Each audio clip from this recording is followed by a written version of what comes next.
All right, welcome back to another video. I'm about to start working on some music. I hop on YouTube real quick and I'm scrolling and I see the first video that pops up is a video on the channel of a gentleman. It looks like his name is like Biblical Response, and it's a video of a pastor doing this. No, they ain't as good as they supposed to be. And I'm holding them accountable. Ain't I holding y'all accountable? Come here to sound like trash. I'm the pastor, I can say this. Now, my first thought when I saw that, I was like, wait a minute, what? First of all, I was like, I know that pastor. That seems like that's someone I'm familiar with. I don't know him personally, but someone I'm familiar with. So, and he's been in the news on more than one occasion here recently. There's 1,000 of you. I said close them doors. Ushers, close the doors. Listening to all their music, singing their music, playing their music with the group Commission, and then turning into the pastor they are today. All the songs, Ordinary, Just Won't Do. Take your pick. Go all the way down the list with the music. And I've listened to it. I grew up on it. We had a whole group based on that style of music and wanting that sound with our music and things like that. That's something that it really was a major part of me growing up, especially as a musician and as a member of like a quartet or a contemporary like style group type of thing. That's just something they always paid attention to. So to now see as a pastor and see these multiple times of things that just keep coming up, what?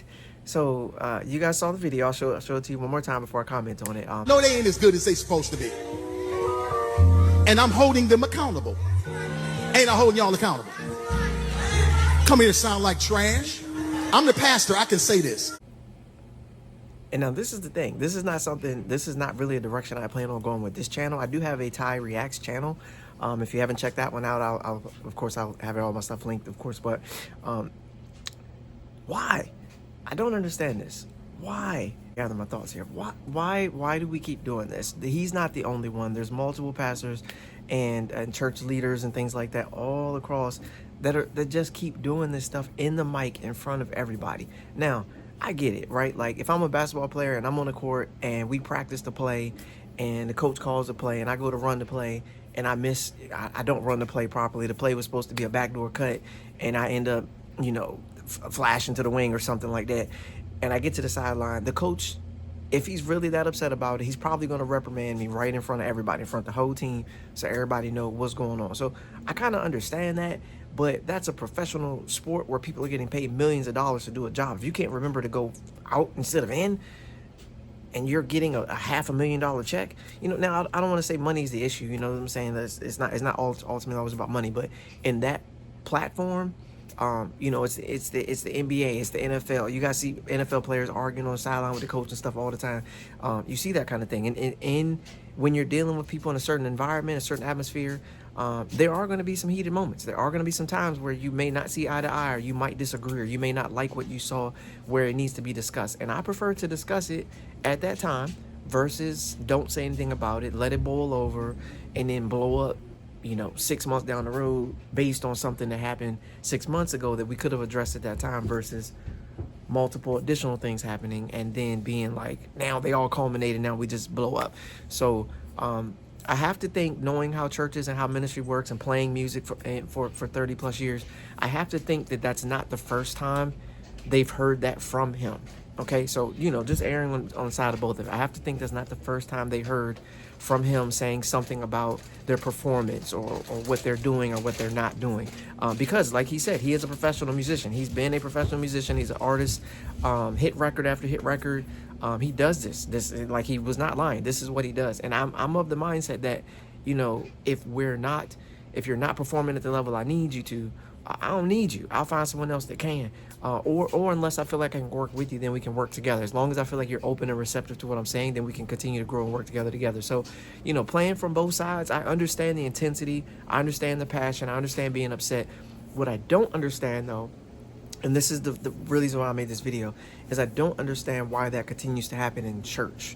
Okay? Now, church, as we all know, is about ministry, but at the end of the day, it is a business, right? And there's things that go on that you can't just always go with the moniker or the saying that, oh, well, this is church, so it's okay to be out of tune. This is church, so it's okay to not tune your bass guitar before you come. Oh, it's church. I don't care if you hit the cymbals or not at that moment. Well, this is church. So, I don't care if the ushers actually, closed the doors. They didn't listen or listened. There's some, you can say that about a lot of things, and you can use the this is church, so we're not worried about anything. But that honestly goes against what you're taught in church, is that you need to do things in decency and order, and that things need to be done in a fashion that can be well received. Because at the end of the day, you're up there giving your best to God, and your best to God is, if your best to God is off notes, you got to get off the praise team, okay? And there's a gentleman named C-Dub who wrote a song about that. If you can't sing, you got to get off the praise team, okay? You need to find your avenue. You need to find your lane where you can give God your best and serve God. You cannot be on a praise team and not be able to sing. You can't be a musician and not know how to play. You can't preach and not know how to speak, okay? So some things, yes, this is church, it's okay, we'll let things go, that type of thing. But in certain aspects, in certain ministries, and certain things in there, you can't be in charge of the kids department if you can't manage kids. If you can't control kids, if you have no patience, you don't need to be in charge of the youth department. Okay, so there's some things that you just, you can't let fly and have a successful ministry every time the praise team gets up and they sing and they sound terrible. Now, since I've been in church my life, a whole life, I've seen different praise teams. I've seen decent praise teams. I've seen really good praise teams. I've seen praise teams that are like one step away from being great. I've seen praise teams that have that one special singer that used to sing, for BET, and now they sing in church and they just be over there running and they be doing all of that, and no one else on the praise team can hold a note. I've seen the whole praise team all used to sing for national recording artists, and they are blazing. And then I've seen praise teams that are just happy to be there. They just happy to be there. Somebody starts singing a song. I've seen what's supposed to be a praise team that ain't even really a praise team. They just a bunch of people that they called someone up to sing, and everybody out of the audience, a few people walked up that had the confidence, came up and just started singing. I've seen it all. So, in that space, at that level where Marvin Sapp's church is, or, where Marvin's church is, I understand. Like I said, I understand the drive, I understand the passion, I understand the intensity, I understand those things. But what the main thing why I made this video is what I don't like is seeing that them be given that reprimand about what they just did in front of everybody. I do always 100% feel like that is a conversation that needs to be had at a different space, at a different time, with realistic goals and expectations set behind the conversation, reevaluate it within a realistic time frame, and then make the decisions that you need to make to move forward from there, versus get on a mic, say something crazy, and think that next Sunday they're going to show up like, oh, they're going to be ready to go. Like, no, these pastors, when you're talking about musicians, when it comes to musicians, when you ridicule the musician, like the one guy, I heard a preacher on another video say the musician was playing something behind him and he stopped playing, and the pastor wanted him to keep playing and was like, if you were my musician, I would have fired you. Like, when you get into stuff like that and when you start acting like that, when the person on the other end, you never know what that person went through and that is going through. That's what bothers me. You see people all the time who decide to make decisions to discontinue. They decide to make decisions to leave the ministry completely. They decide to make decisions to harm others or do things that they shouldn't do. So I don't feel like that reprimand up there in front of everybody is what needs to happen in order to get a desired result. I don't feel like that. I feel like that's a one-on-one conversation with your leader of that unit, and then the leader can then have that conversation. If the leader has that conversation and it's still not working, then involve the pastor in that conversation as well as the leader, and maybe one more person so that person doesn't feel like they're in a world by themselves getting reprimanded. If that doesn't work, then you got to let the person know that, hey, look, this isn't the route for you. We got another ministry. We have, give them options of something they can join, because you don't want them to leave the church. And at the end of the day, it's bigger than, them singing something on Sunday. We're talking about people's souls and people's lives, and,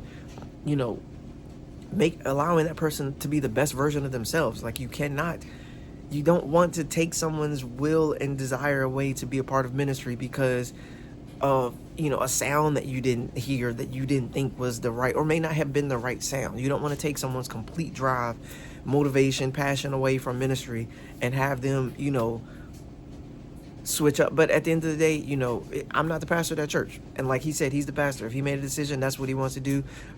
You know, that's on him.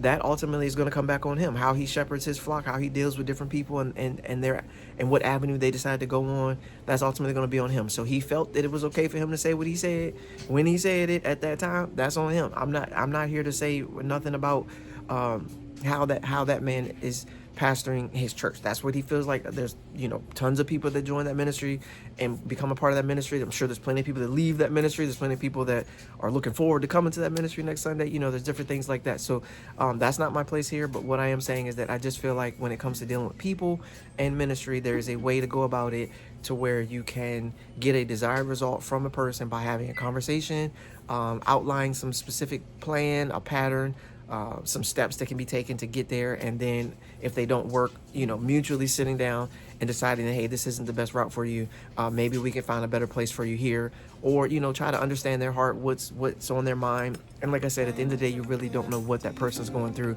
They may have hit a wrong note there, but they may have also just barely got to church. You understand that? Like, that's something that you have to take into consideration. They may have just barely got to church. They may have a home life that's terrible.